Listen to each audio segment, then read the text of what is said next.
Cada dia mais surgem mais antologias dentro da Netflix. Não só nela, no mundo todo na verdade.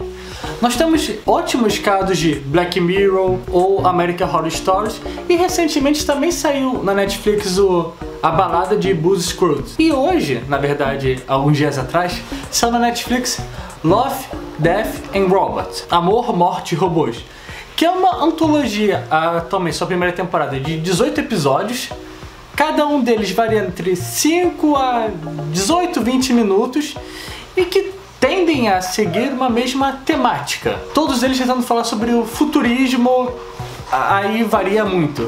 Pode ser um futurismo com magia, uma coisa pós-apocalíptica, uma história de guerra, pode ser qualquer coisa. E isso é muito gratificante. E o melhor de tudo é a sua animação, que, cara, são todas as animações que você pensar. Tem animação em 2D, 3D, cartoon, tem animação que lembra jogos de tiro, tem animação que lembra o Homem-Aranha no Aranhaverso, tem com personagens reais, é claro, tem de tudo e vale muito a pena assistir.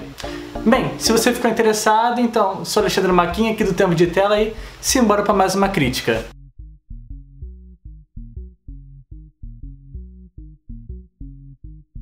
Bem, Love, Death and Robots é uma criação da dupla do Tim Miller e do David Fincher.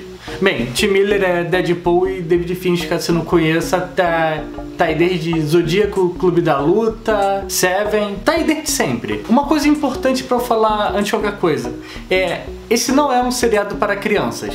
É animação, mas ela é extremamente forte em nudez e violência gráfica, é bem gore mesmo. Se você estiver achando, vai ser aquela nudez vai mostrar peitinho, não só isso. É tanto homem quanto mulher, bastante no frontal masculino também, então, por favor, isso não é uma animação infantil. Eu tenho que falar logo duas coisas. Eu, pessoalmente, eu dou um 10 pra essa série, porque, cara, ela é perfeita para mim, mas eu compreendo que muita gente talvez não vai gostar pelo formato que ela é. Talvez eu desse um 9,5 ou um 4,5 estrelas de 5, porque eu tenho que fazer agora uma crítica de 18 episódios e isso não parece uma coisa muito simples de se fazer. Vamos descobrir daqui a pouco. E o interessante é que a melhor parte também, são muitas melhores partes pra mim, são episódios curtos. E o que me dá uma certa tristeza, porque muitos desses episódios eu assistiria fácil um filme de 1h30 deles. Tem alguns que não, mas whatever, nem tudo se dá pra se aproveitar. Mas eu acho que é mais difícil você fazer curtas do que um longa-metragem. Porque imagina só, você tem 5 minutos, ou até 20, para você conseguir contar uma história completa. Mesmo que nem sempre tem um início, meio e fim, mas ele já te taca no clímax e em poucos segundos ele já tem que te explicar quem são os personagens e por que eles estão ali. Isso é extremamente difícil, e a maioria desses episódios consegue fazer isso muito bem. Outra coisa importante você tem vários tipos de protagonistas. Você tem o homem hétero branco protagonizando, porque sim, mas você também tem bastantes episódios protagonizados por mulheres de vários estilos. Tem episódios que são robôs, gelatinas, cara, tem de tudo. E principalmente da temática. Quando ele abre com Love, Death and Robots, Amor, Morte e Robôs, cada um desses episódios ele pega uma dessas três identidades. Ou vai ser um episódio falando sobre amor, morte ou robôs. Ou pega duas, ou pega três, ou pega mais ainda. E além disso, eu acho que eu não viria isso em formato de filme. Não consigo ver alguém vendendo essa proposta para um cinema de 18 curtas e um filme só. Só acho que talvez algumas pessoas não vão gostar de seriado apenas porque vão assistir o primeiro episódio e vão esperar sua continuação, que eu também esperei, e não vou encontrar ela, vou encontrar um outro episódio de uma outra coisa que não necessariamente tem a ver com a anterior. E provavelmente isso vai frustrar bastante gente. Bem, como toda antologia. Bem, agora eu gostaria de falar de cada episódio separadamente. Só que, como são 18 e eu não quero fazer um vídeo de 1h30, vou tentar ser o mais breve possível e em poucas palavras falar tudo o que eu quero. Bem, então aí que vamos. A vantagem de Sony, não é difícil imaginar porque esse episódio foi selecionado para abrir a temporada. Ele é magnífico, no falar toda a verdade. A ideia é chamativa, construindo uma versão mais bruta e violenta de, sei lá, lutas de robôs. Só que em vez de robôs você coloca pessoas controlando monstros. E mostra o exemplo de uma ótima animação. A estrutura do curso também é perfeita para torná-lo memorável sem necessidade de grandes desenvolvimentos. E bem sucinta, na verdade. E além disso, a personagem é incrível. Em 3 frases você entende todo o background dela e por que ela luta. Fantástico. Indo para a segunda animação, Os Três Robôs, ele já é uma história mais descontraída de 3 robôs que estão de férias em uma cidade pós-apocalíptica. E nisso eles vão passeando em um mundo que não existe mais ninguém, nós já morremos bem, e é incrivelmente cheio de piadas. Foi maravilhoso. O terceiro longa, A Testemunha, esse é um pouquinho mais louco pra mim. Acompanha uma moça que viu um assassinato, e o assassino viu o que ela viu, então ela é testemunha, e é uma história de 10 minutos de uma pura perseguição bem louca. Essa tem uma animação bem parecida com Homem-Aranha no Aranhaverso. Os personagens, tudo é bem parecido, é bem frenético mesmo. A atmosfera e o ritmo do episódio são um destaque, na verdade. Mas a narrativa não vai muito longe, sabe? Chega no seu final, chega no sua reviravolta, é legal, mas já tava meio que esperada. O quarto longa, Proteção contra Alice, eu não esperava nada por essa. É uma trama empolgante de fazendeiros defendendo sua propriedade. Só que em vez de ser contra algum ladrão ou uma raposa, são contra alienígenas. E cada fazendeiro tem o seu robô gigante lá para enfrentar Deus e o mundo que aparecerem.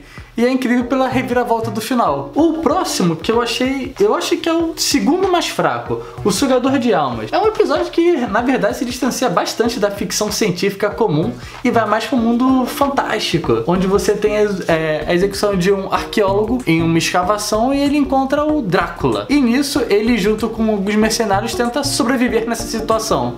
E essa história também tem um gore impressionante e mostra a figura de um Drácula bem interessante. Uma coisa mais brutal do que normalmente se vê atualmente em filmes de vampiro. Quando o iogurte assumiu o controle, é a animação mais rápida de 5 minutinhos. O curto é apenas uma ilustração de um conceito cômico, que serve para aliviar a tensão de toda a série. O design é claramente mais descontraído, a trama brinca com a ideia de uma inteligência superior lidando com a humanidade em toda a sua ganância e falta de visão. E para tornar a coisa muito mais engraçada, a mente superior é um iogurte.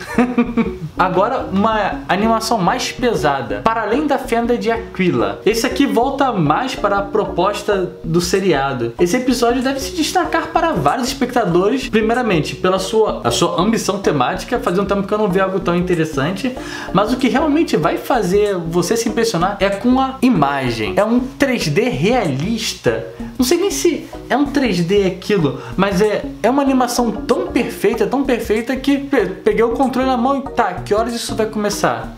E sobre o que conta a história? É sobre um grupo de viajantes estão voltando para seu destino numa nave espacial e por algum motivo, dá algum problema, eles param em um outro lugar que não deveria ser. E ali se desenvolve todo um mistério. Um mistério muito bem desenvolvido em menos de 15 minutos. Indo agora pro que eu acho ser uma das melhores animações, Boa Caçada. Ela, já inicialmente, ela mescla uma animação em 2D para os seus personagens com um ambiente bem detalhado em 3D. É uma ótima integração. A trama ainda se dispõe a construir uma ponte entre a fantasia com a ficção científica. E é interessante porque no início você vê que é um mundo mágico, mas ao mesmo tempo os personagens dizem que enquanto essa tecnologia está surgindo, a magia está desaparecendo. E enquanto vai essa tecnologia, você vê que a tecnologia viaja muito rápido. Você tá numa China, sei lá, em 1800 trocadinho, tava chegando já os trens a vapor, e do nada virou um steampunk louco.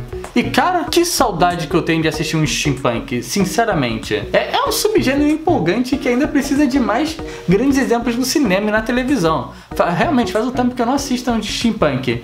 A construção dos personagens, por mais simplista que possa ser, é efetiva. São 2 personagens e o pouco que eles falam, você consegue compreender todos eles. E eu acho que é um ponto alto do seriado, a finalização dele. Tem algumas histórias que são menos ambiciosas do que outras, principalmente na temática, como no caso de O Lixão, que esse episódio trata-se da trama de um cara que vive num lixão e acaba de ser importunado por alguém da prefeitura que quer que ele saia de lá. E nisso ele começa a contar uma história dele de um amigo dele. É isso, basicamente. É divertido, porque quando você tem muitos episódios bem pesados, esse aqui é mais leve, é cartunesco, é descontraído. Metamorfos. Mas um episódio que tem mais uma proposta chamativa do que qualquer outra coisa, sabe? Lobisomens no exército. Considerando as várias histórias sobre militares que tem na mídia, o episódio tem momentos empolgantes de sobra e a direção e sua cena de ação é bem envolvente. Mas eu fiquei mais curioso pelo universo, tipo, em que momento nesse mundo os lobisomens decidiram se mostrar para o mundo? Eu fiquei curioso com esse background, porque tipo, a história começa já com lobisomens no exército e eles são meio que excluídos. Eles não são considerados bem humanos. Eu queria ver mais sobre isso. Eu fiquei pensando, porra, se isso fosse um filme de 1h30 eu teria adorado isso.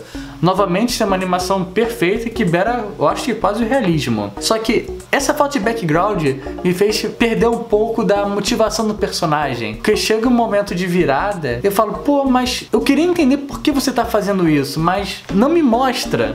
Ficou faltando um pouquinho. Agora, o próximo bem interessante é Ajudinha, ou Precisa de uma Mão, por assim dizer. Se lembra do filme 127 Horas? Ou lembra do filme da Sandra Bullock, Gravidade? Então, é essa a proposta. Bem, eu acho que foi melhor do que o da Sandra Bullock, só dizendo. É menos enrolado. E bem mais rápido que 127 horas. Bem, é um episódio bem mais contido do que os outros episódios. É basicamente uma personagem só falando. E a narrativa tem seus momentos de tensão, mas nada demais, eu acho. Também, se você está assistindo numa sequência, esse não mostra muito mais do que veio.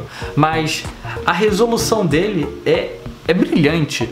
Principalmente o visual, ainda mais com que é uma personagem feminina, o que ela tem que fazer para sobreviver é impressionante. Dá uma atmosfera mais intimista para destacar bem o que a protagonista está passando. Você nunca pode ter passado e provavelmente nunca passou, mas você sente bem o sentimento ali. Bem, agora vem para um episódio bem mais viajado. É Noite de Pescaria. É bem uma trama subjetiva que eu ainda não sei bem o que aconteceu. Ela mescla bem a noção de animação em 2D com 3D. E bem, por conta do surrealismo que é o episódio, eu acho que funciona bem. Conta a história de dois vendedores que acabam ficando presos no deserto e começa de certa forma a ter uma discussão filosófica sobre: você sabia que o deserto antigamente era um oceano? E será que da mesma forma que os fantasmas dos humanos, quando morrem, começam a assombrar as suas antigas casas, será que a vida marinha que existia aqui antes daqui virar um deserto ainda assombra esses lugares? É com essa pergunta que essa animação funciona. E que brisa! Agora eu acho que essa é a minha animação favorita dessas todas. Não que eu tenha alguma que eu tenha desgostado muito, mas 13, o número da sorte, ou Lucky 13. Cara, sabe uma trama simples, direta e bem focada? É isso. É a história de uma jovem piloto, de uma nova piloto, que acaba pegando uma nave chamada 13. E ela, teoricamente, é uma nave que dá azar, porque todas as suas últimas 2 tripulações morreram todas. E é legal, cara, eu chorei com esse episódio e eu não sei porquê ainda. Bem, é uma nave antes marcada por má sorte, mas visualmente, cara, o visual desse episódio é incrível, é empolgante. É uma cena de guerra, a ação é bem coordenada e a atuação é destacável, tipo, a protagonista é foda. E além disso, você tem tanto a visão da protagonista quanto do robô que auxilia ela. Mesmo ele não falando nada, ou ela não dá pra saber, você vê que a robô vai criando um sentimento com a protagonista, porque a protagonista gosta da nave. E quando chega no seu clímax, cara, eu não sei que eu sou fraco pra essas coisas, ou eu acho que todo mundo, pelo menos quase rola uma lagrimazinha. Agora vamos aqui pra uma ideia bem interessante. Zima Blue. Acho que é o episódio mais intelectual, não sei se intelectual é a palavra certa, mas você para pra refletir. A trama lida diretamente com a perspectiva de um artista sobre o universo ao seu redor. Um cara que antes pintava, vê que pintar quadros de pessoas não é o suficiente, não mostra a beleza do mundo. E ele tenta encontrar no universo ao seu redor a beleza máxima. E os resultados são mistos. Embora tenha um conceito interessante, sua grande reviravolta tem pouco impacto. Eu não sei se seria pouco impacto, mas quando você está assistindo os outros episódios, você já começa a prever o que vai acontecer no final. Mas ainda é belíssimo e é um bom lugar para refletir. Bem, continuando, Ponto Cego. Eu acho que é a animação que menos me agradou, tanto na história quanto no geral. Eu não achei tão interessante. Ele não tem uma parte filosófica, nada do tipo. Ele vai direto pra ação e tenta ser bastante divertido, entusiasta.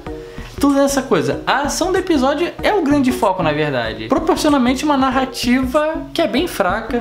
Ele tem um objetivo que não interessa muito. O importante é só as lutas, mas eu acho que essa é a única animação que eu não me importei com ninguém nela, então zero de importância pra mim. Agora, um episódio interessante no seu pensamento é Era do Gelo. É o único episódio que tem pessoas de verdade, na verdade isso aqui é um live action. O que você acharia de encontrar um novo mundo dentro do seu congelador? É uma ideia interessante que já foi abordada algumas vezes. Eu sei que eu olhei pra esse episódio e já lembrei de um filme que eu assisti há muito tempo atrás, do menininho que tinha um armarinho que colocava os brinquedos dentro, trancava e quando abria os brinquedos saíam com vida. Eu lembrei exatamente disso. Em algum momento alguém nos comentários vai me lembrar o nome desse filme. É um episódio simples, é bem simplista na sua execução, mas traz uma observação interessante sobre a nossa percepção de como a sociedade é, sabe? A nossa interpretação de como é a nossa sociedade. E a dupla de atores, que é o Topher Grace e a Mary Elizabeth Winstead, cara, é uma dupla divertidíssima.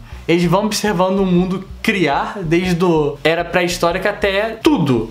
E a forma com que eles falam é engraçadíssimo. E cara, eu gostaria de observar o mundo pela minha geladeira. Abro minha geladeira para beber um suco e olha, já estão no renascentismo. Legal. Bem, continuando para a penúltima história, que se chama Histórias Alternativas. Assim como o episódio do iogurte, temos um momento de descontração no meio da temporada, onde o humor ganha destaque acima de qualquer coisa. O episódio, na verdade, é tipo um trailer de um comercial, em que ele tá vendendo um produto chamado Histórias Alternativas, onde você pode chegar em qualquer lugar do mundo, em qualquer parte histórica, desde o nascimento de Cristo até Hitler ou pro futuro, e você pode fazer alterações e ver o que iria acontecer. No trailer mostra a história de Hitler. E como é que se Hitler tivesse morrido dia tal? Teria acontecido isso, isso e isso. Ou uma outra versão, isso, ou isso. E é extremamente engraçado da forma que acontece. Vai para um momento nonsense? Com certeza vai. Inicialmente vai para uma coisa mais realista e depois vai para o nonsense whatever. Mas é extremamente engraçada. E o último episódio, que é a Guerra Secreta, tipo, embora vários episódios possam remeter a jogos de videogame, sabe? Tem uma estética de guerra, de luta, tanto na animação quanto pela trama e suas execuções. A Guerra Secreta é o que mais proporciona essa contemplação. Cara, eu teria fácil jogado esse jogo, mesmo achando que esse jogo já existe e é da franquia Metro. O enredo não tem tanta profundidade em seus personagens, tipo, você olha os personagens e você já identifica ele. Eles não precisam falar muita coisa, mas você consegue identificar, mesmo não tendo um aprofundamento muito grande neles. Mas não importa, porque eles já estão numa situação bem interessante. Sabe, o enredo, em vez de ele focar nos personagens, ele prefere focar na dinâmica deles e também na parte sobrenatural que existe no episódio. E é claro, tem uma cena de ação bem mirabolante. Eu acho que esse é um dos poucos que tem um final bem fechadinho, mesmo com sua curta duração. Bem, finalizando aqui, Love, Death and Robot é uma ótima pedida se você gosta de um pouco de sci-fi com uma mistura grandiosa de muitas coisas. Se eu gosto de um sci-fi com terror, tem, com fantasia, tem, uma história mais intimista, tem de tudo e pra todos. E também apresenta ótimas abordagens, novas abordagens, na verdade.